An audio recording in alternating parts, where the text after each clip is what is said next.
Le premier des 10 travaux originels que Eurysthée exige d'Héraclès est de capturer, de tuer puis de lui ramener le trophée du lion de Némée. Ce lion n'est pas un lion ordinaire, non, décidément, il ne s'agit pas d'un simple félin. Il s'agit en réalité d'un véritable monstre dont les parents sont eux-mêmes de redoutables créatures. Écoutez plutôt. Le père du lion de Némée serait Orthos. Vous savez, Orthos, le chien à 2 têtes qui aide Gérion, le géant Gérion, à garder son troupeau. Orthos est le frère de Cerbère, le chien à 3 têtes gardant les enfers. Mais le lion de Némée est né d'une liaison incestueuse, puisque sa mère serait sûrement Échidna, cette déesse mi-femme, mi-serpent. Et Échidna est non seulement la mère du lion de Némée, mais elle est aussi la mère d'Orthos, son père. Bref, cette ascendance a de quoi inquiéter. La particularité de ce lion, ce qui le rend si puissant, est que sa peau serait impénétrable, telle une armure invincible.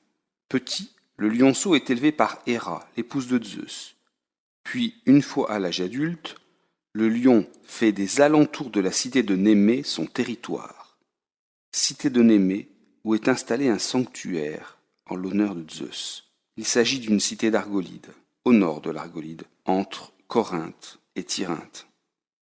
Sur son territoire, ce lion invulnérable aux glaives et aux lances, grâce à sa peau extraordinaire, sème la terreur auprès des habitants, qu'il dévore les uns après les autres. Aussi, Eurysthée, roi d'Argolide, espère bien se débarrasser du lion ou d'Héraclès, en envoyant le héros le combattre. Pour cette chasse, contre une créature exceptionnelle et particulièrement dangereuse, Héraclès est armé de sa massue en bois d'olivier, d'un arc et de flèches magiques qu'Apollon en personne lui a offert. Héraclès a aussi une épée.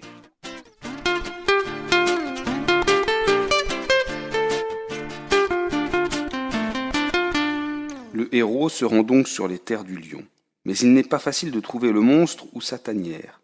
En effet, le lion a dévoré tant d'habitants que personne n'est là disponible pour le renseigner, lui donner ne serait-ce qu'un indice.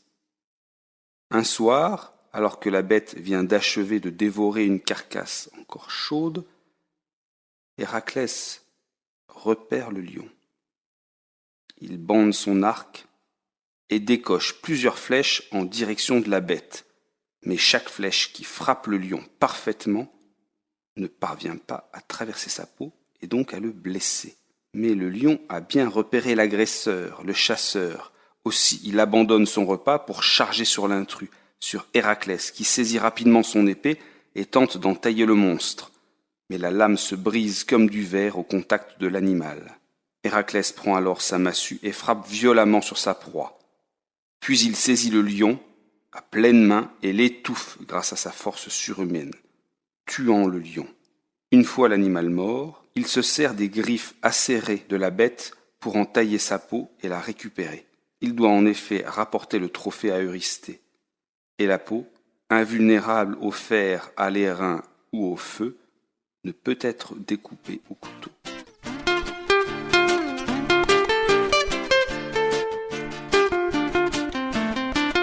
Zeus, pour célébrer et faire connaître à tous l'exploit de son fils, place le lion dans le ciel étoilé, dans la Voie lactée, sous la forme d'une constellation, celle du lion bien sûr. Une fois son forfait accompli, Héraclès reprend la route et se rend à la citadelle de Tyrinthe, cette longue citadelle aux larges murs où séjourne Eurysthée. Héraclès vient trouver le roi pour lui remettre le trophée, mais Eurysthée a tellement peur du héros qu'il lui ordonne désormais de ne plus pénétrer dans la citadelle et de déposer à l'entrée les trophées prouvant la réalisation de ses travaux futurs. Et pour s'abriter de la possible colère d'Héraclès, le roi demande à ses forgerons de réaliser une immense jarre en bronze, jarre où il pourra se réfugier, se cacher à l'approche du fils de Zeus.